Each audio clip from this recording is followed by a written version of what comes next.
الحمد لله وكفى وسلام على عباده الذين اصطفى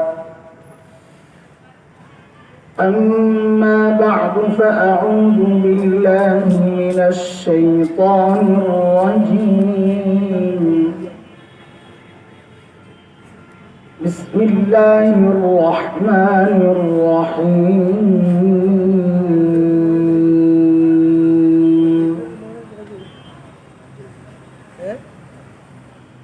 يا أيها الذين آمنوا اتقوا الله ولتنظر نفس ما قدمت لغد واتقوا الله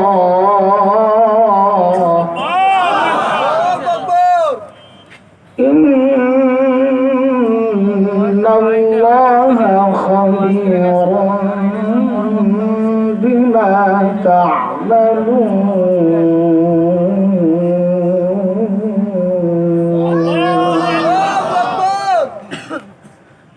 آمنت بالله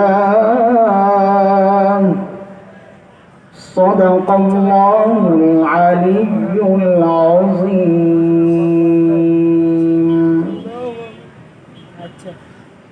Pirojpur Jamia Arabia মাদ্রাসার উদ্যোগে আয়োজিত আজকের এই ইসলামী মহাসম্মেলনের সম্মানিত সভাপতি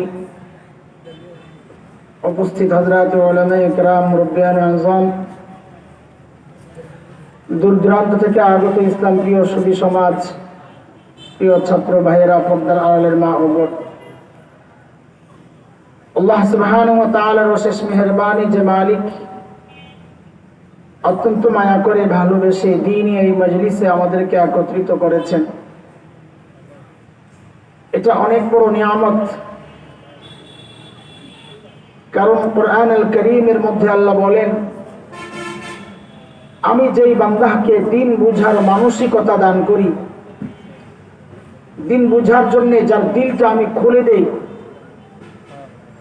ওই বান্দা সারাক্ষণ আমার স্পেশাল নূরের আওতায় থাকে আর যার দিলকে আমি শক্ত করে দেই কঠিন করে দেই হতভাগা সে কারণ সে গোমরাহিতে নিমজ্জিত হয় আমার রহমত থেকে বঞ্চিত হয় সূরা জুমারের মধ্যে আল্লাহ তাআলা বলেন আফামান শারাহাল্লাহু সাদরাহু লিল ইসলাম ফাহুয়া আলা নূরিন মির রাব্বিহি فويل للقاسية قلوبهم من ذكر الله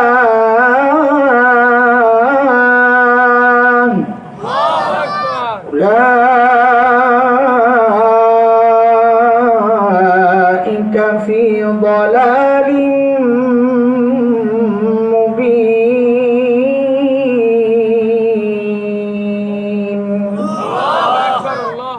আয়াতের মধ্যে রব্বে কারীম এই কথাগুলো বলেছেন মুহতারাম হাজরিন আত্মপক্ষ সমর্থনের হিসেবে একটা কথা বলা যেন ভুল বুঝাবুঝি না হয় আলহামদুলিল্লাহ আলহামদুলিল্লাহ আল্লাহ শুকর আমি মাহফিলে হাজিরা দেই না মাহফিলে হাজিরা দেওয়ার একটা সিস্টেম আছে কোন রকম হাজির হইয়া সময় দিয়া গায়েব হয়ে যাওয়া এটাকে আমরা বলি হাজিরা দেওয়া আমি মাহফিলে হাজিরা দিই না আপনাদের এই যে ভাটি বন্দরে 2.5 ঘন্টার উপরে রাত্রে 2:30 2টা পর্যন্ত রাত্রে 2টা 2:30 পর্যন্ত বয়ান করার রেকর্ড আছে আমার আজকে সময় কম দেব এটা আমার জন্য দুর্ভাগ্য আমার কিচ্ছু করার নাই কারণ এই মাহফিল রাখার সময় শর্ত ছিল আমাকে আসার পর দিতে হবে 9টায় ছেড়ে দিতে হবে 1.5 ঘন্টা সময় দিবেন 1.5 ঘন্টা বয়ান করবে এখন মাদ্রাসার সাথে ওনারা আগে একজন কালেকশনের জন্য কিছু কথা বলার জন্য মহতারামকে বসাইছেন আমিও যেহেতু দেরি দিবে একটু দেরিতে আসছি তাও আধা ঘন্টার উপরে ঘন্টাখানেক হয়ে গেছে প্রায় তো তো এখন আমার টাইম বসে বসে আমি কমাইছি, আমার তো কিছু করার নাই। যতটুকু টাইম এর মধ্যে আমাকে চলে যেতে হবে, কারণ যাদেরকে মাহফিলের ডেট আগে দেওয়া তাদের হক বেশি।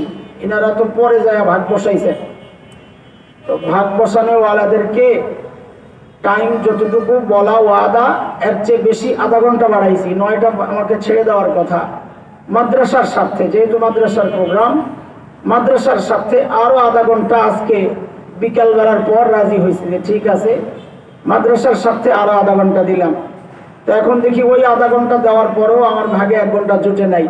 এটা আমার করার কিচ্ছু নাই, কেউ যেন ভুল না বুঝেন, এই জন্যই কথাটা বলে দিলাম। এমন না হয় যে বয়ান সেরে দিলাম, বললাম হ্যাঁ এতক্ষণ এই অল্প সময়ের জন্য দাওয়াত দিয়ে আনছে, হাজিরা দিয়ে ভাগলো। আমি হাজিরা দিয়ে ভাগার পাবলিক না, আসছি বহু আগে, চাইলে আরো আগে আসতে পারতাম। ওনারা বলছেনই দিবেন 8টার পরে, দিতে দিতে 8:40, কিচ্ছু করার নাই। এটা আমি ক্ষোভের কারণে বলতেছি না, মাদ্রাসার স্বার্থে যদি বয়ান আমাকে না দিয়েও চলতো কোনো আপত্তি নাই, মাদ্রাসার স্বার্থ আগে। হ্যাঁ, কথাটা বলতেছি আপনাদের মধ্যে যেন ভুল বুঝাবুঝি না হয়। এই ময়দানে বদনাম করতে চাই না, বহু সতর্কতার সাথে কাজ করা লাগবে। বদনাম করলে আর মানুষ দিল থেকে কথা শুনবে না, দিন ক্ষতিগ্রস্ত হবে। তো এই জন্যই কথাটা ভেঙে নিলাম, যেন ভুল না বুঝেন আপনারা। আমার জন্য সময় বরাদ্দ একেবারেই কম, এটা আমার ইচ্ছায় না, মাদ্রাসার স্বার্থে, মাদ্রাসার ইচ্ছায়। সূরা হাশরের ছোট্ট একটা আয়াত তিলাওয়াত করেছি। আমি ইচ্ছা করেই আলোচনার ছোট বিষয়বস্তু নিয়েছি, যেন লম্বা কথা বলতে না হয়।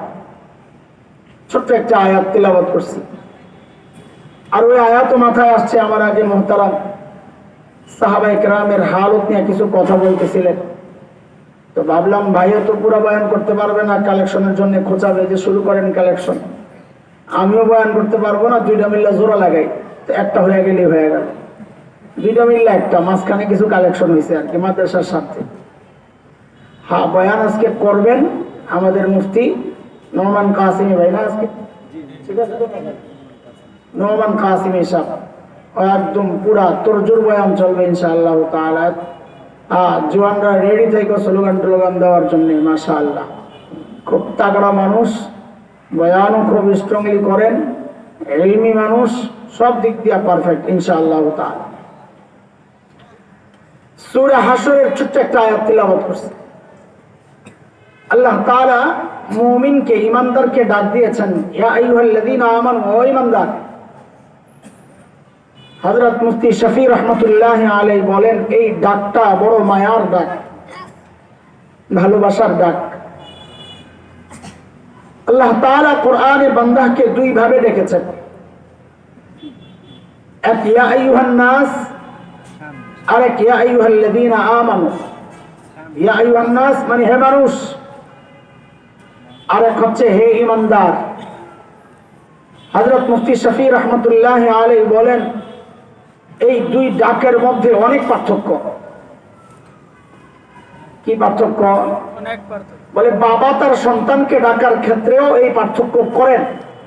বাবাও সন্তানকে 2 ভাবে ডাকেন, এক হচ্ছে নাম ধরে, আব্দুল্লাহ কই, তো সন্তান বুঝে বাবার মিজাজ মনে হয় একটু কেমন কেমন লাগতেছে, অজানা এক আশঙ্কায় ভুগতে থাকে, বাবা মনে হয় রেগে আছে। কিন্তু বাবা যখন সন্তানকে, বাবা আর সন্তানের যে সম্পর্ক, ওই সম্পর্ক ধরে ডাক দিয়ে বলেন, আব্বু কোথায়, তো সন্তান বুঝে বাবা আমাকে মায়া করে ডাক দিয়েছে। ঠিক আল্লাহ তাআলা যখন বান্দাকে নাম ধরে ডাক দেন, এই মানুষ, তো বুঝে নেওয়া আল্লাহ রেগে আছে। আর যখন আল্লাহর সাথে বান্দার যে সম্পর্ক, ঈমানের সম্পর্ক, ওই সম্পর্ক ধরে ডাক দিয়ে যখন বলেন, ও ঈমানদারেরা, তখন বুঝে নেওয়া আল্লাহ তাআলা আমাকে আপনাকে বড় মায়া করে ডাক দিয়েছে। তার মানে পরবর্তী যে বক্তব্য, এটা আমাদের জন্য অত্যন্ত জরুরি বিষয়। আল্লাহ মায়া করে বলতেছেন, আমাদের গুরুত্ব দিয়ে জানা, বুঝা, শোনা দরকার। তো আল্লাহ কি বলতেছেন? আল্লাহ বলতেছেন, ইয়া আইয়ুহাল্লাযীনা আমানু তাকুল্লাহা ওয়াল তানজুর নাফসুম মা কদ্দামাত লিগাদ وَلْتَنظُرْ نَفْسٌ مَّا قَدَّمَتْ لِغَدٍ وَاتَّقُوا اللَّهَ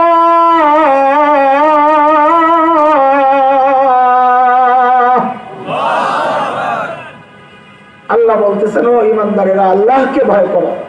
1 নম্বর হুকুম। 2 নম্বর হুকুম আল্লাহর, এই 1 নম্বর হুকুম নিয়ে আমি কথা বলবো না।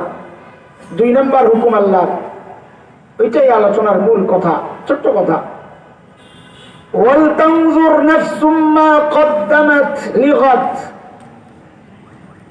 প্রত্যেকটা মানুষের উচিত তার আখিরাত নিয়ে চিন্তা করা, আমার পুঁজি কি, আল্লাহর সামনে কি পেশ করব।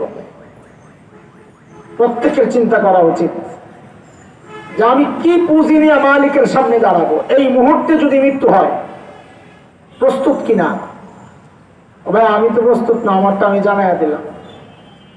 এই মুহূর্তে যদি বলা হয় যে আপনার জান কবজ করা হবে, আপনি রেডি কিনা? আমি বলবো যে আমি অপ্রস্তুত। তো আল্লাহ বলতেছেন প্রস্তুতি নাও। প্রত্যেকের উচিত তার আগামীর জন্য কি সম্বল কামাই তার, এটা নিয়ে চিন্তা করা, ভাবা। বলে ভাবি বলেই তো এই মজলিসে আসছি না, আরে আখিরাতের ফিকির আছে বলেই তো এই মজলিসে আসছি, তাই না? কিন্তু আমাদের ফিকিরটা যথার্থ কিনা, যথাযথ কিনা, যেমনটা দরকার ঠিক তেমন কিনা, না ঘাটতি আছে, কেমনে বুঝবো? তো আল্লাহ সুবহানাহু ওয়া তাআলা মানদণ্ড ঠিক করে দিয়েছেন। মানদণ্ড স্পেশাল, আল্লাহর খাস কিছু বান্দা আছেন, তাদেরকে আল্লাহ দাঁড় করাইয়া দিয়েছেন যে তোমার আমলকে তাদের সাথে মিলাও, তোমার ঈমান তাদের সাথে মিলাও, তোমার তাকওয়া তাদের সাথে মিলাও, ইখলাস তাদের সাথে মিলাও। যদি মিলে তো তোমারটাও ঠিক, না মিললে ঠিক করে নাও। এরা কারা? হযরতে সাহাবায়ে কেরাম রিদওয়ানুল্লাহি আলাইহিম আজমাইন। আল্লাহ তাদের সম্পর্কে বললেন, উলাইকা আল্লাযীনা ইমতাহানাল্লাহু কুলুবাহুম লিত্তাকওয়া লাহুম মাগফিরাতুন ওয়া আজরুন আযীম।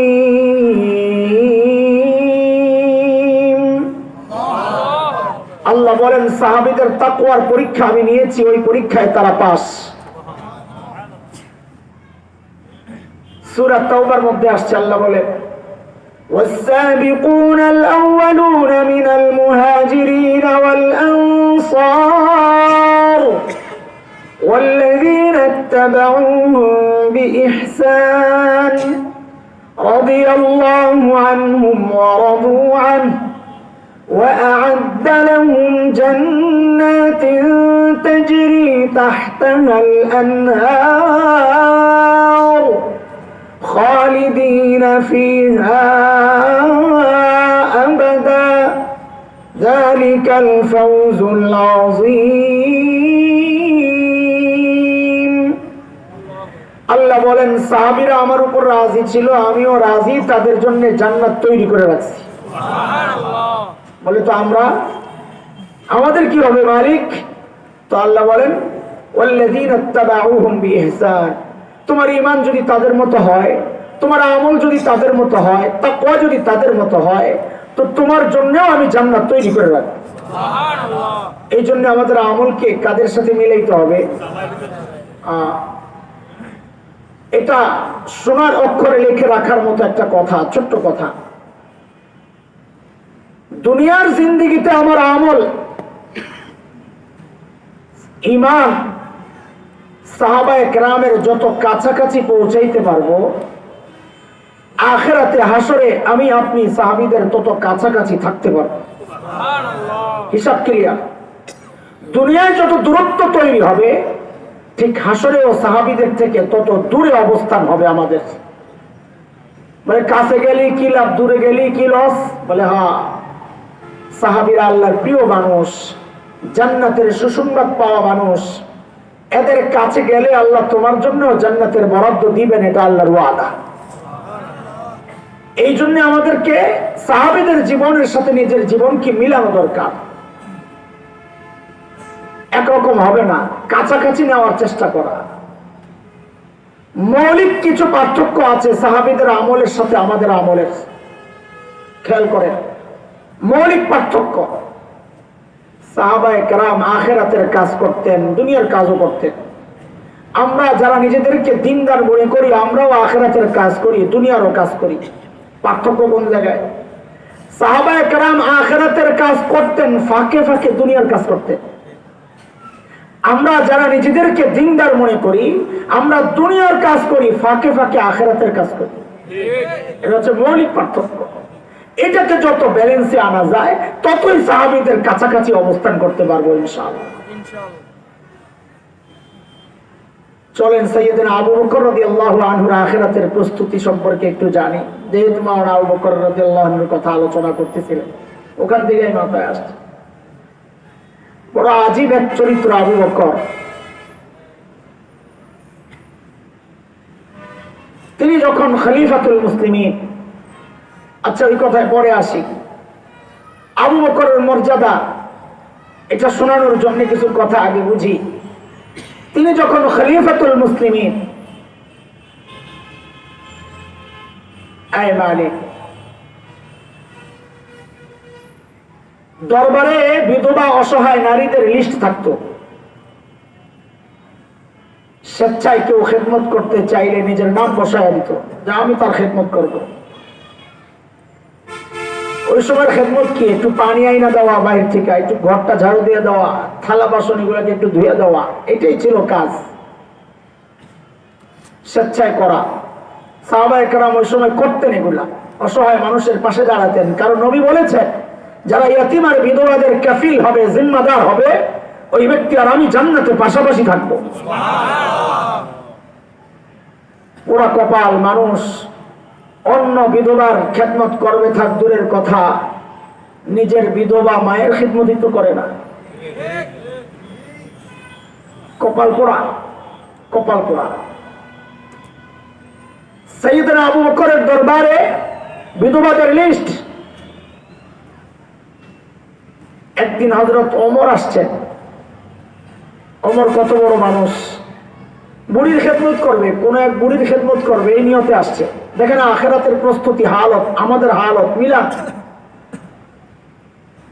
হযরত ওমর দেখেন যে সব নাম তো বুট, একটা নাম খালি, ওই নামের পাশে কারো নাম নাই। হযরত ওমর চিন্তা করলেন তাইলে এই বুড়ির খেদমতটা আমিই করব। ওই চিন্তায় হযরত ওমর পরদিন গেছেন ফজরের নামাজের পর বুড়ির বাড়ির সামনে। কখন গেছেন বলেন তো? কথাটা কেন বের করলাম? আগ্রহ তৈরি করার জন্য, একটা জরুরি কথা বলবো এই জন্য। সাহাবায়ে কেরাম দিনের কাজ শুরু করতেন ফজরের পর পর, কারণ নবী আলাইহিস সালাম বরকতের দোয়া করছেন যারা সকালে কাজ শুরু করে। দুর্ভাগ্য আমাদের, ঘুমাই তো সকালবেলা, বিশেষ করে আমরা, আমাদের হিসাবটা বাদ। আল্লাহর সাথে একটা বোঝাপড়া আছে আমাদের যে আল্লাহ সারা রাত কষ্ট করি, সকালে একটু ঘুমাই, সবাইকে সকালে বরকত দিয়ে আমগোড়া বিকালে দিয়ে, আল্লাহর সাথে বোঝাপড়া আছে। হযরত ওমর গেছেন সকালে ফজরের পর পর বুড়ির বাড়িতে। দরজা নক করে বলতেছেন, মা আপনার ঘরের কাজগুলো করার জন্য আমি আসছি। বুড়ি ভেতর থেকে জবাব দেন, বাবা প্রতিদিন যে আল্লাহর বান্দা আমার ঘরের কাজ করেন তিনি তো কাজ করে চলে গেছেন। তোমার কে উনি? চিনি না। দেখতে কেমন? দেখি নাই। আইসা দরজা বাড়ি দেয়, আমি ভিতরে যাই, তিনি কাজ টাজ করে যাওয়ার সময় আবার দরজায় বাড়ি দেয়, আমি বুঝি তিনি চলে গেছে। এইভাবেই কাজ চলতেছে। হযরত ওমর চিন্তা করছেন তাইলে আমি আরো আগে আসি, ফজরের পর আইসা যেহেতু পাইলাম না। পরদিন আসছেন ফজরের আযানের ওয়াক্ত। আখিরাতের ফিকির দেখেন কিভাবে মাথায় ঢুকছে। ওমরের মতো এত বড় মানুষ আযানের ওয়াক্তে আইসা দরজা নক করে বলে, মা আপনার ঘরের কাজ চাই, দেন কি করতে হবে? পানি আনতে হবে, ঝাড়ু, থালাবাটি কি আছে দেন। বুড়ি আজকেও জবাব দিচ্ছেন, বাবা প্রতিদিন যিনি এই কাজ করেন তিনি তো কাজ করে চলে গেছে। হযরত ওমর চিন্তা করেন, তাইলে আমাকে আরো সকালে আসতে হবে। এইবার আসছেন তাহাজ্জুদের ওয়াক্ত। তাহাজ্জুদের ওয়াক্ত চিনেন? কখন? এক একজন এক একটা বলবেন, কিন্তু সবগুলোই তো শরীয়ী ব্যাখ্যা। একটা ডিজিটাল ব্যাখ্যা আছে। ডিজিটাল ব্যাখ্যা হইল যখন আমরা বিশেষ করে যুবকরা ফেসবুক, ইউটিউব, ইন্টারনেট বন্ধ করে ঘুমাইতে যাও, পোড়া কপাল, ওইটা হইল তাহাজ্জুদের ওয়াক্ত। শুনতে খারাপ শোনায় কথাগুলা, এটাই বাস্তবতা। তাহাজ্জুদের ওয়াক্তে যায় হযরত ওমর বলেন, মা দরজা খুলে, কাজ করতে আসছি। হযরত ওমরকে অবাক করে দিয়ে বুড়ি আজকেও জবাব দিচ্ছেন, বাবা প্রতিদিন যিনি করেন তিনি করে চলে গেছেন।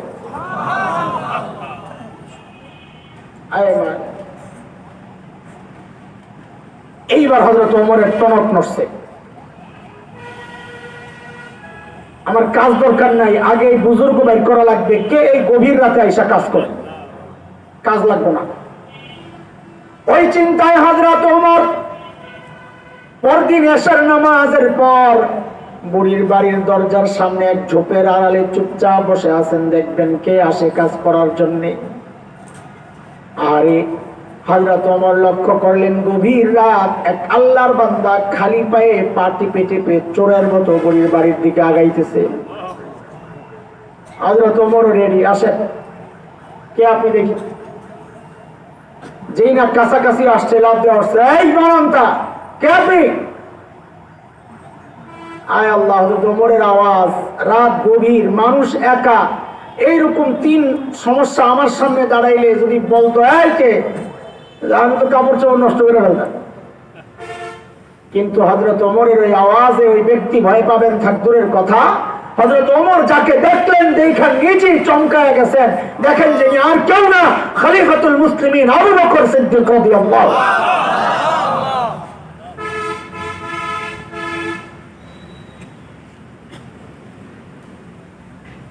ওমর তো অবাক হয়ে গেছে, আবু বকর আপনি কে?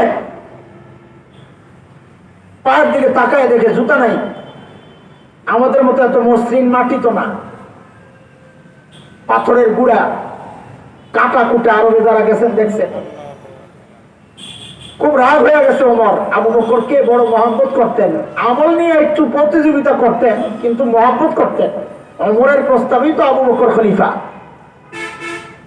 আপনি কেন আর পাও খালি কেন? এরকম আগে খালি পায়ে কেন, জুতা নাই? আহা, হযরত আবু বকরের দুইটা জবাব পাওয়া যায়। এক হচ্ছে ওমর জুতা পাও দিয়ে আসলে চট চট আওয়াজ হয়, মানুষের যদি ঘুমের ডিস্টার্ব হয়। খলিফাতুল মুসলিমিন জনগণের ঘুমের কি চিন্তা করতেছে? আর আমাদের তো জানি নিরাপত্তা নাই, ঘুমের নিরাপত্তা থাক দূরের কথা। এটা তো কত দামি কাজ, মানুষকে কষ্ট দেওয়া থেকে নিজেকে বিরত রাখা। হযরত মুফতি শফি রহমতুল্লাহ আলাইহি লিখেছে যে দারুল উলুম দেওবন্দের বড় আলেম উস্তাদ আসগর আলী রহমতুল্লাহ আলাইহি, যে আমি হযরতের সান্নিধ্যে কিছুদিন ছিলাম।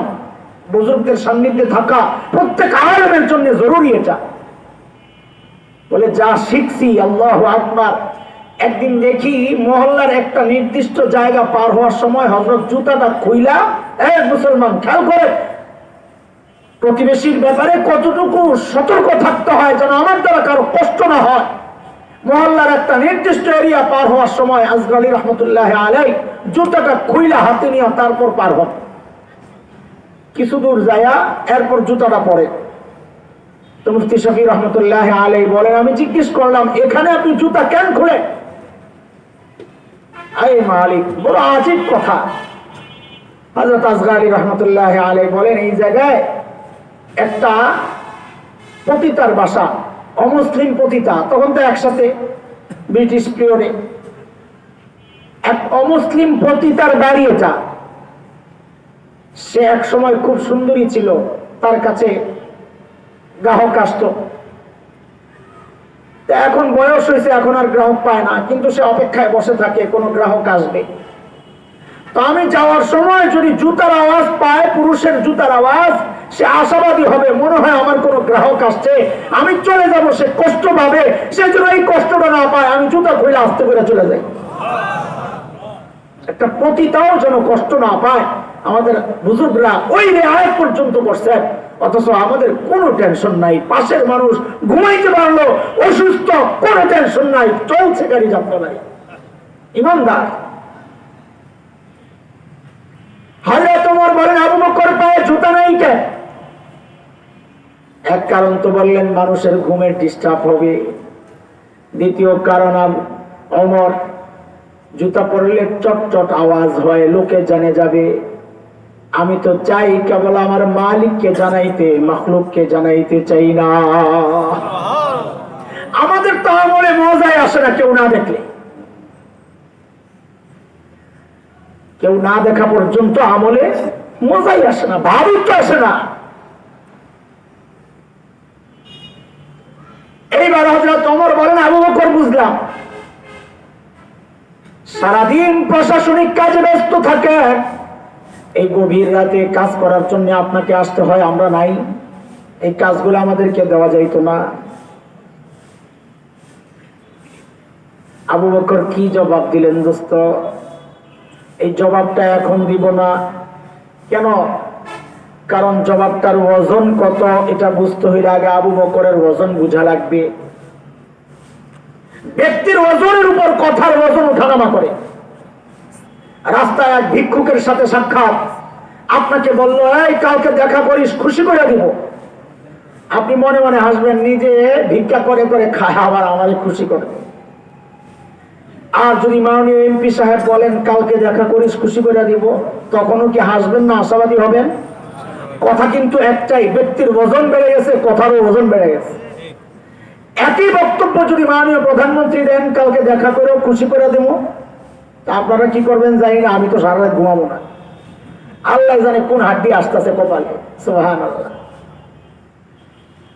ব্যক্তির ওজন বাড়ে তো কথারও ওজন বাড়ে। আবু বকর কি জবাব দিলেন ওমরের এই প্রশ্নে যে আবু বকর আপনি কেন আসলেন, আমরা নাই? তো আবু বকর কি জবাব দিছেন, জবাবটা শোনার আগে, জবাবের ওজন বুঝতে হইলে আগে আবু বকর কত বড় মানুষ ওই ওজন বুঝা লাগবে। আমি আপনি বললে এটা খুব নরমাল কথা, কিন্তু কথাটা যেহেতু বলছেন আবু বকর, এই জন্য কথার জায়গায় নাই, এটার ওজন অনেক। কত ওজন আবু বকরের শোনেন। কম সময় তো কম, আগেই আমি আত্মসমর্পণ করছি, সংক্ষেপে যতটুকু গুছানো যায়। একদিন আম্মা জান আয়েশা রাদিয়াল্লাহু আনহা মদিনার স্বচ্ছ পরিষ্কার আকাশের দিকে তাকায়া তাকায়া দেখেন লক্ষ লক্ষ নক্ষত্র দেখা যায়। আম্মা জান আল্লাহর হাবিবকে জিজ্ঞেস করেন, ইয়া রাসূলুল্লাহ, আপনার উম্মতের মধ্যে এমন কেউ কি আছেন যার আমলের পরিমাণ ওই নক্ষত্রের চেয়েও বেশি? কেউ কি আছেন ইয়া রাসূল? আল্লাহর হাবিব বলেন, আয়েশা আছে একজন। কয়জন? একজন। আম্মা জান তো মনে মনে খুশি, বুঝছি তো একজন কে, আমার আব্বা আর কি, ঠিকই তো, আবু বকর ছাড়া আর কে হবে, তাই না? তো প্রশ্ন আসে, বুঝলে আবার জিজ্ঞেস করছো কেন? বলে এটা দুনিয়ার সব মেয়েদের স্বভাব, সব মেয়েরাই চায় স্বামীর মুখ দিয়ে একটু বাবার বাড়ির প্রশংসা শুনতে। একদিন খালি বদনাম করবেন, দেখবেন এক সপ্তাহ তরকারি মজা হয়। কথা ঠিক নেই? আর পোলাপাইন ঠিক করে দেখবেন, আবার তুই কি বুঝিস রে, ও বাবা মারে দেখে না। ঠিক আছে, কথা ঠিক আছে। এটা দোষের না, এটা দোষের না, এর থেকে শিক্ষা নেওয়ার আছে তোমার। তুমি এই মহিলার বাবা মার নিয়ে বাজে মন্তব্য করলে সে রাগ হয়ে যায়, অথচ এই মেয়েটা সারাদিন তোমার বাবা মার বদনাম করে, তোমার একটু রাগ আসে না। বুঝেন নাই কথা? এই বউ যখন শাশুড়ি আর শ্বশুরের বদনাম তোমার কাছে করে, তোমার তো বাবা মা, তখন তোমার রাগ আসে না। বউয়ের কথা শুনি না, বাবার সাথে নাফরমানি করো, মায়ের সাথে খারাপ আচরণ করো, অথচ এই মেয়ে কিন্তু ঠিকই জায়গা ঠিক আছে, লাইন ঠিক আছে, তার বাবা মার বদনাম করবা, দেখবা একটু সহ্য করবে না। তার মানে কি, তুমি পোড়া কপাল, মা বাবার বদনাম করে বউ তুমি সহ্য করো, অথচ তুমি করতে পারো না, সে সহ্য করে না। শিক্ষা নেওয়া দরকার। সেই ঠিক আছে, রাগ করাই ঠিক আছে। আল্লাহ রসুল বলেন আয়েশা আছে একজন, আম্মা জান তো খুশি, বলেন বলেন বুঝছি তো, আবু বকর। আল্লাহ রসুল বলেন আয়েশা আবু বকর না, এটা বলেন নাই। আয়েশা, আমার যে উম্মতের আমল ওই নক্ষত্রের চেয়েও বেশি, সে হচ্ছে ওমর ইবনুল খাত্তাব। এইবার আম্মা জানের চেহারার অবস্থা কি? হ্যাঁ, মলিন হয়ে গেছে। হাই হাই, কি আশা করলাম, তাইলে আমার বাবার এত কিছু কেন? তো আল্লাহ রসুল তো চেহারা দেখেই বুঝছেন আয়েশার ভেতরে গন্ডগোল চলতেছে। মানুষের চেহারা দেখলেই তো দিলের খবর বোঝা যায়, পড়া যায়, তাই না? আপনি কি বলেন না ইংরেজিতে, face is the index of mind নাকি? চেহারা এটা একটা আয়না, দিলের আয়না, দিলটা চেহারাতে ফুটে ওঠে। আম্মা জান রাগ করছেন, কষ্ট পাইছেন, নবীর চেহারা দেখেই বুঝছেন। তো আল্লাহ রসুল বলেন আয়েশা, তুমি মনে করছিলা তোমার বাবার নাম বলবো না? আরে আয়েশা শোনো শোনো, তোমার বাবার হিসাবটাই তো আলাদা। আমার গোটা উম্মতের আমল যদি এক পাল্লায় রাখা হয়, আর একা তোমার বাবা আবু বকরের আমল যদি আরেক পাল্লায় রাখা হয়, তো আবু বকরের আমলের পাল্লা ভারী হয়ে যাবে। বাবার এটাই না, তোমার বাবার হিসাবটাই আলাদা। আবু বকরের মর্যাদা শোনাইতিস, ওজন কত আবু বকরের।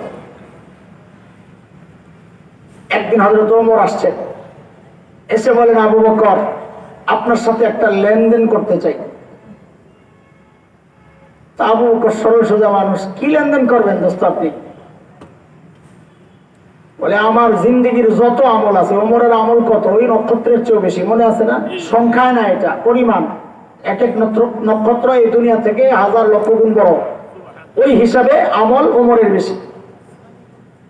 ওমর বলেন যে আবু বকর, আমার গোটা জীবনের আমল আপনাকে দিয়ে দিতে চাই। আবু বকর চিন্তায় পড়ে গেছে যে ওমর তো ভালো মানুষ, সারা জিন্দেগি আমার সাথে আমল নিয়ে করলো প্রতিযোগিতা, আর এখন সব দিয়ে দিবি, এখানে কোনো কাহিনী আছে? গাপ্লাস। কারণ আবু বকর মানুষ সরল সোজা, কিন্তু ব্যাকল তো না। বুঝেন না এই কথা? আপনারা যেটা মনে করেন, হুজুর দেখলে মনে করে ব্যাকল, এগুলো দুনিয়া কিচ্ছু বুঝে না। ওলামায়ে কেরাম বিচক্ষণ, সরল সোজা, ব্যাকল না। ব্যাকল এক জিনিস, সরল সোজা আরেক জিনিস, বিচক্ষণ এক জিনিস, বাটপার আরেক জিনিস।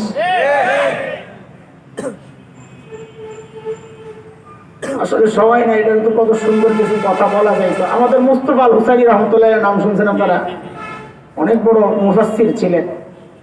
ময়দান তো ওনারাই তৈরি করে দিয়ে গেছেন, এখন আমরা হালুয়া খাই। মুস্তাফা আল হুসাইনি রহমতুল্লাহ আলাইহি আমাদের এই হাইওয়ের মধ্যে, এটা আমার এই ঘটনা শোনাইছেন মুফতি দেলোয়ার শাহ হুজুর। রিওয়ায়াত একদম মুত্তাসিল, কোনো মাঝখানে ঝামেলা নাই। হাইওয়ের এক হোটেলে বসছেন খাইতে, মাহফিল করে যাওয়ার সময়। এটা মাঝে মধ্যে আমাকে কপালে জুটে। এটা ওয়াজ করার আগে তো স্লোগান টোলোগান দিয়ে দিয়ে আনে, বয়ান শেষ হইলে বিদায়ের সময় লোকও পাওয়া যায় না, খাওয়াও কপালে জুটে না, মাঝে মাঝে হয় এরকম। মুস্তাফা আল হুসাইনি রহমতুল্লাহ আলাইহি এক হাইওয়ে হোটেলের রেস্টুরেন্টে বসছেন খাইতে। তো সুন্নত তরিকায় চেটে চুটে খাচ্ছেন, হাত দিয়ে একটা সিলোডের সুন্দর করে চাবাইতেছেন। পাশের টেবিলে বসে বসে এক ভদ্রলোক চা খায়। কি খায়? কথা বলো। চা খায়। দুনিয়ায় কিছু আজব মানুষ আছে যারা দাড়ি আর টুপি দেখলে এদের চুলকানি শুরু হয়, আছে না? ওটা ওই ক্যাটাগরি। চা খাওয়ার চিন্তা করে, হুজুর জন্য হাড্ডিটা চাবাইতেছে, এই সুযোগে হুজুরের একটা ঘাই মেরে আসে, খোঁচা। কাপটা নিয়ে আস্তে করে আসছে হুজুরের টেবিলের সামনে। Excuse me. হুজুর বলেন, ইয়েস বলেন। একটা কথা জিজ্ঞেস করতে চাই। করেন। আপনাদের এলাকায় কুকুর কি খায়? বুঝছেন নি হ্যাঁ কাহিনীটা? মানে হুজুরের কুকুর বানাইয়া দিছে, যেমনি হাড্ডি খাইতেছে। আপনাদের এলাকায় কুকুর কি খায়? তো হুজুর তো নরম মানুষ, মনে করছে ব্যাক কল একটা দেবো, কামতে কামতে বেঁচ যাইব। তা হয়তো বুঝে নাই, উল্টাটা খাইয়া নিজেরই কামতে কামতে যাওয়া লাগবে, তো বুঝে নাই। জিজ্ঞেস করছে, হুজুর আপনাদের এলাকায় কুকুর কি খায়? হ্যাঁ, হাতে তো এখনো চায়ের কাপ। হুজুর আস্তে করে হাত দিয়ে চা পায়, আমাদের এলাকায় কুকুরে চা খায়।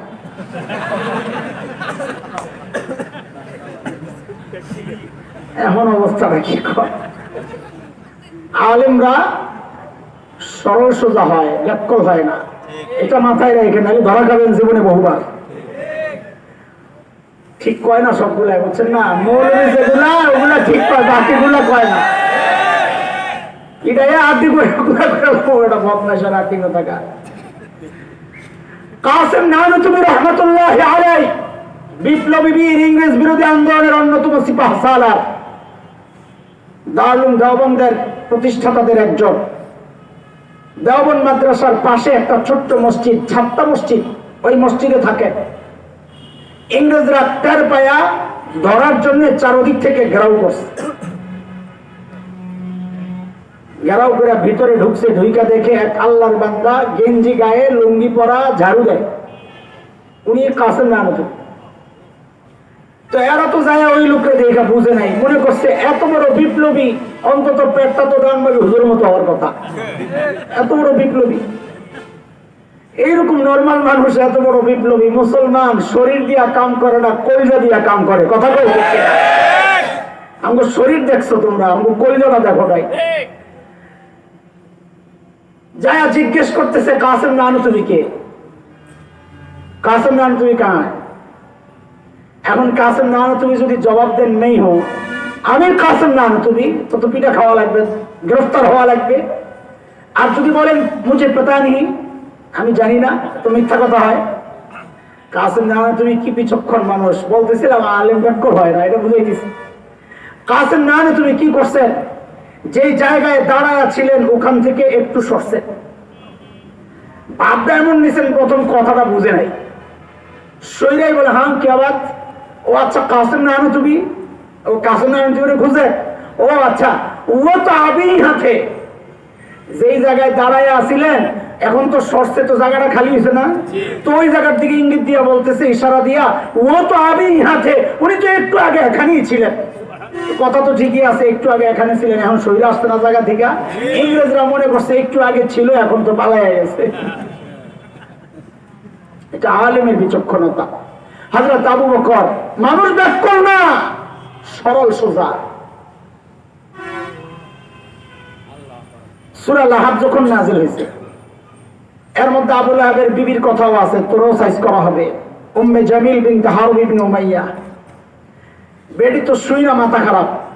তাফসীরের কিতাবে পাওয়া যায়, সে মক্কার অলিতে গলিতে যখন ঘুরতো, তার লাফালাফি আর কামকাজ দেখে বোঝা যাইতো না এটা বেডা না বেডি। ঠিক শাহবাগের এখন যে বেডি নিয়ে মিছিল করে, এই একই দশা, একই অবস্থা। দেখলে বুঝার উপায় নাই বেডা না বেডি। কথা কয় ঠিক কিনা?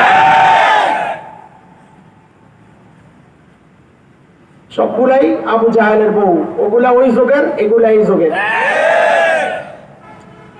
উম্মে জামিল বিনত হারব ইবনে উমাইয়া, আবু লাহাবের বউ, পাথর নিয়ে আসছেন মসজিদে হারামে, নবীরে খোঁজেন। আবু বকর বৈশা বৈশা পাহারা দেয়। আহারে দোস্ত, কখন কি বিপদে পড়ে। দেখেন যে উম্মে জামিল আসতেছে, হাতে পাথর, চোখ লাল, পাইলি সাইজ। আবু বকর ভয় পেয়ে গেছেন, নবীকে বলতেছেন, ইয়া রাসূলুল্লাহ, উম্মে জামিলের ভাবসাব বেশি ভালো মনে হচ্ছে না। আল্লাহর হাবিব বলেন, আবু বকর আসতে দেন, আসতে দেন, উম্মে জামিল আমাকে দেখবেই না। নবী আলাইহিস সালাম কোরআন শরীফ পড়তেছিলেন, তিলাওয়াত করতেছিলেন, বলে আমাকে দেখবে না কেন? আল্লাহর ওয়াদা আছে আমার সাথে। সূরা বনী ইসরাঈল আসছে আয়াত, فإذا قرأت القرآن جعلنا بينك وبين الذين لا يؤمنون بالآخرة حجابا مستورا। আপনি যখন কোরআনের তিলাওয়াত করবেন নবী আমার, তখন আপনার আর বেঈমানদের মাঝখানে আমি একটা পর্দা লাগায়া দিব, তারা আপনাকে দেখতে পাবে না। আবু বকর আসতে দেন, দেখবে না। উম্মে জামিল আয়েশাই খালি খোঁজে, আবু বকর বুঝছে নমুনায়, তুমি তো খুঁজে পাইতাছো না, বুঝছি নবী যা কইছে তাই। আয়েশাই বলে, আবু বকর তোমার বন্ধু কই? এখন আবু বকর যদি বলে জানি না, মুসিবত নিজে সিদ্দিক কাটা যাবে, মিথ্যা কথা। হযরত আবু বকর আস্তে করে মেরে দিয়েছেন, খুঁজা দেখো। কি কয়? খুঁজা দেখো। কয় তোমার বন্ধুরা কি আমারে বকাঝকা দেয়? শুনলাম। আবু বকর কয় আল্লাহর কসম আমার বন্ধু জিন্দেগিতে কাউকে বকা দেয় নাই, তোমারও দেয় নাই। এখন তো খটকা লাগে যে আয়াতে তো আবু লাহাবের বউর কথাও আছে, সায়াসলা নারান যাতা লাহাবি ওয়া ইমরাআতুহু, সাইস্তরেও করা হবে, আছে না? তো নবী আবু বকর যে বললেন আমার বন্ধু আল্লাহর কসম তোমারে গালি দেয় নাই, বকা দেয় নাই, হুমকি দেয় নাই, কথা তো ঠিকই আছে, কারণ এটা তো নবীর কথা না, কথা তো আল্লাহ। কার? আল্লাহ। আবু বকরের বিচক্ষণতা, হিজরতের সময় কয়টা বড় আমার কাছে এতগুলা গাঠি। আলেম ওলামাদের সাহাবীদের বিচক্ষণতা, হিজরতের সময় আবু বকর নবীকে নিয়ে মদিনায় যাচ্ছে। 3 দিন গুহায় লুকায় থাকার কারণে খবরটা বহুদূর পর্যন্ত ছড়ায় গেছে, মানুষ খুঁজতেছে, পাইলেই 100 উট। এক কাফেলা পাওয়া গেছে নবী আর আবু বকরকে, কিন্তু চিনে না এরা কারা। আবু বকর সামনে, নবীকে আড়াল দিয়ে রাখছেন, বুঝছে আসল ওইটা, এটা নকল। আবু বকরকে জিজ্ঞেস করতেছে মান হাযার রাজুল, তোর লগে ডাকে। এখন আবু বকর যদি বলে চিনি না, তো নিজের সিদ্দিক কাটা যায়, আর যদি বলে ইনি নবী, তো নবী শেষ।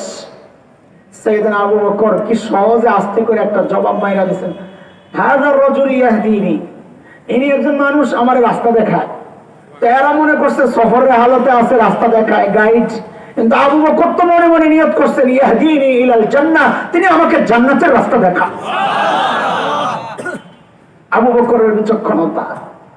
ওমর যখন বললেন আবু বকর আমার সারা জিন্দেগীর আমল আপনাকে দিতে চাই, হযরত আবু বকর বুঝছেন এখানে কোনো ঘাপলা আছে, আস্তে করে জিজ্ঞেস করলেন ওমর আমার কি দেওয়া লাগবে আগে ওইটা কোন।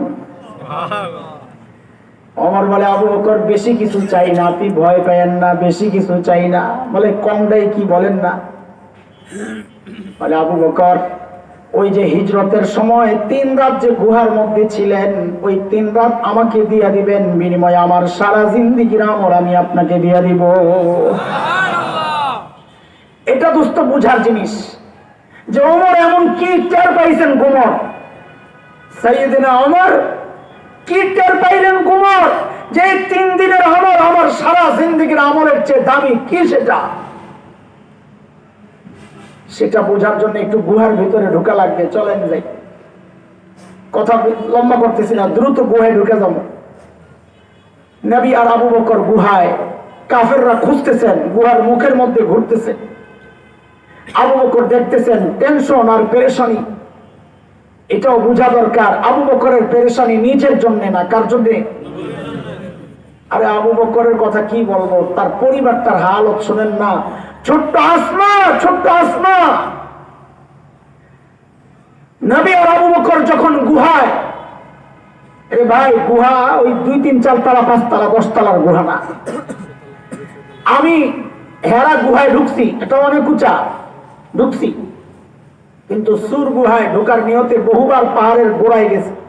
যাইয়া উপরের দিকে তাকাইলে যখন দেখছি উপরের মানুষগুলাকে পিঁপড়ার, সাদা পিঁপড়ার লাইনের মতো লাগে, তো বলছি আমার পক্ষে ওখানে আর ওঠা সম্ভব না, বাদ, এত উঁচা। এখন তো কেটে কেটে সিঁড়ি করা হয়েছে, তখন তো সিঁড়ি ছিল না, এক পাথর থেকে লাফ দিয়ে আরেক পাথর, এখান থেকে ওখানে। হযরত আসমা ওই ছোট্ট বাচ্চা বকরি চড়ানোর বাহানা করে করে প্রতিদিন বাবা আর নবীকে কোষ্টায় করে করে নিয়ে খাবার দিয়ে আসতেন। নবী আলাইহিস সালাম এই জন্য মায়া করে হযরত আসমাকে ডাকতেন জাতুন নিতা, কোষ্টাওয়ালি, মায়া করে ডাকতেন, ও কোষ্টাওয়ালি কি খবর, আয়। আল্লাহর হাবিব লক্ষ্য করলেন হযরত আসমার কপাল ফাটা, রক্ত ঝরছে। নবী জিজ্ঞেস করলেন আসমা কোথায় পড়ে গিয়েছিলা? হযরত আসমা বলেন ইয়া রাসূলুল্লাহ পড়ে যাই নাই, আসার সময় আবু জাহেলের হাতে পড়েছিলাম। বলতেছি নিজের যে মায়া নাই, নবীর মায়া, ওইটা বুঝাইতেছি। ইয়া রাসূলুল্লাহ আবু জাহেলের হাতে পড়েছিলাম। আবু জাহেল আমাকে জিজ্ঞেস করে আসমা তোমার বাবার নবী কোথায় আছেন তুমি জানো? বলো, নাইলে তোমাকে মেরে ফেলবো। আমি বললাম আবু জাহেল আপনি যা ইচ্ছা তাই করতে পারেন, আমি বলবো না বাবার নবী কোথায় আছেন। ইয়া রাসূলুল্লাহ এই কথা বলার সাথে সাথে আবু জাহেল আমাকে এমন একটা থাপ্পড় মারলো, আমি ছিটকে যায় পাশের পাথরে পইরা, ইয়া রাসূলুল্লাহ, আমার কপালটা ফেটে গেছে। আমি সোজা হইয়া যখন দাঁড়াই, আবু জাহেল আইসা আমার গলা টিপা ধরছে, এ আসমা, নবী কোথায় আছে বল, নাইলে মেরে ফেলবো। ইয়া রাসূলুল্লাহ, আমি আবু জাহেলকে জানিয়ে দিছি, আবু জাহেল, আপনি আমাকে মারেন, যা মনে চায় তাই করেন, কিন্তু আপনি একটা কথা মনে রাখেন, শুনে রাখেন, আমাকে আপনার হাওয়ালা তো করে দিলাম, কিন্তু আমি কোনোদিন আমার নবীকে আপনার হাওয়ালা করব না। ছোট্ট বাচ্চার ইমান। আবু বকর নিজের টেনশন কি করবেন, নবীর টেনশন। আর আবু বকর তো দেখা মহব্বত করছেন, আসমা তো দেখা মহব্বত করছেন। 1400 বছর পর এমন লাখো যুবক পাওয়া যাবে নবীকে দেখেন নাই, তাও নবীর ইজ্জত রক্ষায় নিজের টেনশন করে না। আমাকে টুকরা টুকরা করো, তাও রাজি আছি, কিন্তু কুলাঙ্গার আমার নবীর ইজ্জত নিয়ে খেইল না। মুসলমান নবীর ইজ্জত রক্ষায় এখনো লাখো যুবক প্রস্তুত, কল্লা দিতে প্রস্তুত, কল্লা দিতে প্রস্তুত।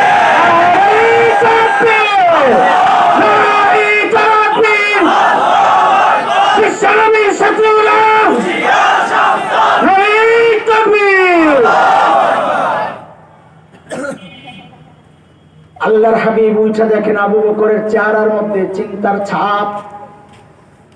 নবী জিজ্ঞেস করেন, আবু বকর, আপনি এত পেরেশান কেন, কিসের টেনশন? হযরত আবু বকর বলেন, ইয়া রাসূলুল্লাহ, একটু উপরের দিকে তাকায়া দেখেন, লাউ আন্না আহাদাহুম ইয়ানজুরু ইলা কদামাইহি, তাদের যে কেউ একজন গুহার মুখের দিকে তাকানোর দরকার নাই, যদি নিজের পায়ের দিকেও তাকায় তাও আমাদেরকে দেখে ফেলবে। আল্লাহর হাবিব বলেন, আবু বকর, আপনি ভাবছেন কি আসলে? আপনি কি মনে করছেন গুহায় আমি আর আপনি, আমাদের সাথে কেউ নাই? আবু বকর, না না না, আমি আর আপনি একা না, আমাদের সাথে কে আছে? এই জন্য স্লোগান ঠিক করে বলা লাগবে। পোলাপান দেখি স্লোগান দেয়, বাবুনগরী এগিয়ে চলো, আমরা আছি তোমার সাথে। তুমি থাকলে কি না থাকলে কি, আল্লাহ না থাকলে? বলা লাগবে আল্লাহ আছেন তোমার সাথে। শিখাইছেন কে? নবী। নবী শিখাইছেন। আবু বকর, ঘাবড়ায়েন না, আমি আপনার লগে আছি। এটা বুঝছে? কি বলছে? আল্লাহ আছেন আমাদের সাথে। পোলাপান যা মিছিলে উল্টা পাল্টা কথা কয়, আমার খালি উড়া লাগে, বলে জিহাদ জিহাদ জিহাদ চাই, জিহাদ করে বাঁচবি কেন, বাঁচতে জিহাদ করতে যাবি কেন তুই? মুসলমান জিহাদ করতে যাবে শাহাদাতের ইচ্ছায়। কাফনের কাপড় পরছে, আবার কাফনের কাপড় গলায় দিয়া গেছে মিছিলে, যা কি কয়, জিহাদ জিহাদ জিহাদ চাই, জিহাদ করে। তো তুই কাফনের কাপড় পরছিস কেন? না, আমরা বাঁচতে চাই না, আমরা মরতে চাই। বলতে হবে জিহাদ জিহাদ জিহাদ চাই, জিহাদ করে মরতে চাই। মুসলমান মরার জন্যই যায়, আল্লাহ বাঁচায় দিলে গাজী, সেটা ভিন্ন হিসাব। যাবো তো মরার জন্য, বাঁচার চিন্তায় নিয়ে জিহাদ করতে যাইবা, তখন খালি পালানোর রাস্তা দেখবা। আল্লাহর হাবিব বলেন, আবু বকর, ঘাবড়াবেন না, আল্লাহ আমাদের সাথে আছে। নবীর এই সান্ত্বনার কথা আল্লাহর এত ভালো লেগেছে, আল্লাহ সূরা তাওবার আয়াতের টুকরা বানায়া নাযিল করে দিয়েছেন। আল্লাহ বলেন, ইয হুমা ফিল গার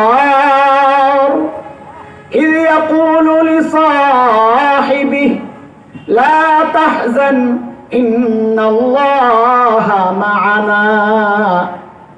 দুইজন যখন গুহায়, একজন যখন তার সঙ্গীকে বললেন, নবী যখন তার সঙ্গীকে বললেন সাহিব, মুফাসসিররা বলেন, এই দেখো দেখো, আল্লাহ আবু বকরকে নবীর সাহাবী হওয়ার স্বীকৃতি দিয়ে দিয়েছেন। কাজেই কেউ যদি আবু বকরের সাহাবিয়তকে অস্বীকার করে, সাথে সাথে সে কাফের হয়ে যাবে। কারণ স্বীকৃতি দিয়েছেন কে? আল্লাহ। বিষয় এটা না, বিষয় আসলটা রয়ে গেছে। আল্লাহ বলেন, লা তাহজান ইন্নাল্লাহা মা'ানা। নবীর কথা, আবু বকর, আপনি ঘাবড়াবেন না, আল্লাহ আমাদের। বলেন বলেন, আল্লাহ আমাদের। সবাই বলেন, আল্লাহ আমাদের। এই জায়গায় ওমর বুঝছেন গুমর। ওমর চিন্তা করছে, কারবারটা দেখছো, আবু বকরের মাকাম কই চলে গেছে এই এক ঘটনায়। বলে কি মাকাম? বলে আমার সারা জিন্দেগির আমলের রেজাল্ট কি। বলে মেয়েকারাম বেশি ভালো বুঝবেন, খেয়াল করেন, আমার সারা জিন্দেগির আমলের রেজাল্ট কি? রেজাল্ট হচ্ছে নবী আমাকে মূল্যায়ন করেছেন, লাউ কানা বা'দি নাবিয়্যুন লাকানা উমারা। হাদিসটা বলার ক্ষেত্রে আমাদের অনেকের ভুল হয়, আল্লাহ মাফ করুক। এটা মশহুর হয়ে গেছে ভুলটা, লাউ কানা বাদি নাবিয়ান লাকানা ওমর পড়ে না, এটা কানার ইসিম, বাদি এটা জরফ মুকদ্দম খবর। পাবলিক বুঝেন না কি কইছে, এগুলা ইংলিশে কিছু কথাবার্তা বলছে। সব আপনারা বুঝলে হুজুরের ডাইল খেয়েছে 14 বছর কোন কামের জন্য, এটা ওনাদের লাগবে এই জন্য বলছি, আপনাদের জরুরি না বিষয়টা। নবী বলেন লাউ কানা বাদি নাবিয়ুন লাকানা ওমর, আমার পর যদি কেউ নবী হতো তো ওমর হতো। হাদিসটা কি? আমার বলেন না, আমার পর যদি কেউ নবী হতো ওমর হতো। তার মানে ওমর বুঝছেন নবীর সাথে আমার সম্পর্কের লেভেলটা কি? লেভেলটা হচ্ছে বাদিয়তের সম্পর্ক। নবী আগে, আমি পরে। নবী আগে, ওমর পরে। হযরত ওমরকে কারবার দেখছো সারা জিন্দেগি আমল করে, নবী কয় আমি আগে ওমর পরে, তাও যদি হইতো আর কি। আর আবু বকরকে নবী কি বলতেছেন? আবু বকর আপনি ঘাবড়ায়েন না, ইন্নাল্লাহা মা'ানা, মানে আবু বকর আপনার সাথে আমার সম্পর্কটা বাদিয়তের না, আগে আর পরে না, মাইয়তের পাশাপাশি পাশাপাশি। ওমর বলে আমার সারা জিন্দেগির আমল লাগবে না, ওটা কইরা তো পাইছি বাদিয়তের মাকাম, আগে আর পরের মাকাম। ওই 3 রাত দেন দিলেই তো মাইয়তের মাকাম পেয়ে গেলাম, নবীর সাথে সাথে থাকার অবস্থানের মাকাম আমি পেয়ে গেলাম। আবু বকর কি বলে জানে? আবু বকর কি বুঝে না এই পেসপুস? এতক্ষণ বুঝাইলাম কি? আবু বকর তো মানুষ ব্যাকল না। সাইয়েদনা আবু বকর বলেন কি, আহা আহা, আবু বকর বলেন ওমর এই 3 রাত তোমারে দিয়ে দিলে আমার থাকি কি? আমার জীবনের চালানি তো এটা। চিন্তা করা যায়, চিন্তা করা যায়। আমি আপনি কিচ্ছু না কইরা ভাবি কত কিছু করছি, আমল আমল আমল, আল্লাহু আকবার। আর আবু বকর বলতেছেন জীবনে কিচ্ছুই করি নাই। আর নবীর জন্য আবু বকর কি করেন নাই? সব শেষ করছেন, কিচ্ছু নাই, সব শেষ করছেন। শুধু তাই না, মসজিদে নববীতে বসে বসে কাঁদতেছেন আর দোয়া করতেছেন। সাহাবায়ে কেরাম বলেন একটু শুনি যাই আবু বকর কি দোয়া করে। যায়া শুনে বলতেছে আবু বকর, আল্লাহ আপনার নবী যখন চায়, আমি যখন দেই, আমার লজ্জা লাগে আমার হাত উপরে, নবীর হাত নিচে, আল্লাহ আমার সহ্য হয় না, আল্লাহ আপনি আপনার নবীর দিলের মধ্যে ঢুকায়া দেন। নবী আমার আবু বকরের মালকে আপনি পরের মাল মনে করেন না, নিচের মাল মনে করেন, যাও খুশি যখন খুশি নিয়ে খরচ করেন, আবু বকরের কাছে চাইেন না, আবু বকর দিতে লজ্জা পায়। এই দোয়া করতেছেন আল্লাহর কাছে। হযরত আবু বকর বলেন ওমর দিয়ে দিলে থাকে কি? আমার চালানো তো এটা। দোস্ত আবু বকরের মাকাম বুঝাইতেছি, শেষ আবু বকরের শেষ মাকামের কথা, যদিও টাইম শেষ, তারপরও ফিনিশিংটা দেওয়ার জন্য আরো 10 মিনিট চিন্তা করতেছি। যা করে আল্লাহ, আপনাদের দোয়া থাকলে রাস্তা আল্লাহ কমাইয়া দিবেন ইনশাআল্লাহ। তবুকের যুদ্ধ, নবী আলাইহিস সালাম চাঁদা চাইছেন সাহাবায়ে কেরামের কাছে, কার কাছে কি আছে নিয়ে আসো। ওমর তো আজকে মহা খুশি, কারণ টাকা পয়সার ব্যাপার তো আবু বকরের ঘরে তো নাই কিচ্ছু। ওমর তো জানে এটা, যে আজকে আবু বকরকে হারাইয়া দিব, মহা খুশি। কারণ সারা জিন্দগি কাজই ছিল ওমরের এটা, আবু বকরকে কেমনে হারানো যায়। দৌড়াইয়া বাড়িতে গেছে, ঘরের সামান যা ছিল সব নামাইছে, নামায়া 2 ভাগ করে 1 ভাগ ঘরে রাখছেন, আরেক ভাগ কান্দে করে নিয়ে আসছেন নবীর দরবারে। ইয়া রাসূলুল্লাহ আমার চাঁদা। আল্লাহর নবী জিজ্ঞেস করতেছেন আবু বকর কি নিয়ে আসছেন? বলেন তো আমার সাথে, আবু বকর কি নিয়ে আসছেন? ওমর, ওমর, আবু বকর না, ওমর, ওমর কি নিয়ে আসছেন? হযরত ওমর বলেন ইয়া রাসূলুল্লাহ ঘরে যা ছিল অর্ধেক নিয়ে আসছি, অর্ধেক রেখে আসছি। আচ্ছা, এইবার ওমর অপেক্ষা করে আবু বকর কি নিয়ে আসে, নবী অপেক্ষায় বসা আবু বকর কি নিয়ে আসে। সাইয়েদনা আবু বকর আসতেছেন, হাতে ছোট্ট একটা পোটলা। আহারে আবু বকরের নাই তো কিচ্ছু, আনবে কি দিবে কি? ছোট্ট পোটলা। বর্ণনার 8 পিস মিলাইলে যা বোঝা যায় ওই পোটলার মধ্যে গায়ের জামা কাপড় গুলা ছিল। তো পড়ছি কি? হ্যাঁ, রিওয়ায়াতের এতটুকু অংশ দুর্বল, সব ভাঙ্গে জুড়ে বলি, খেয়ানত করব না। চট গায়ে দিয়েছিলেন, এই অংশটা দুর্বল। তবে আপনাদেরকে বিভ্রান্ত করা হয়, বলা হয় দুর্বল, জাইফ, জাল এক জিনিস না, জাল বানানো হাদিস, হাদিস না, জাইফ হাদিস। কোন কারণে দুর্বলতা প্রকাশ পাইছে, এই যায়ীফ হাদিস ঘটনা বলার ক্ষেত্রে, ইতিহাসের ক্ষেত্রে, ফজিলত বর্ণনার ক্ষেত্রে চলে মুহাদ্দিসদের কথা।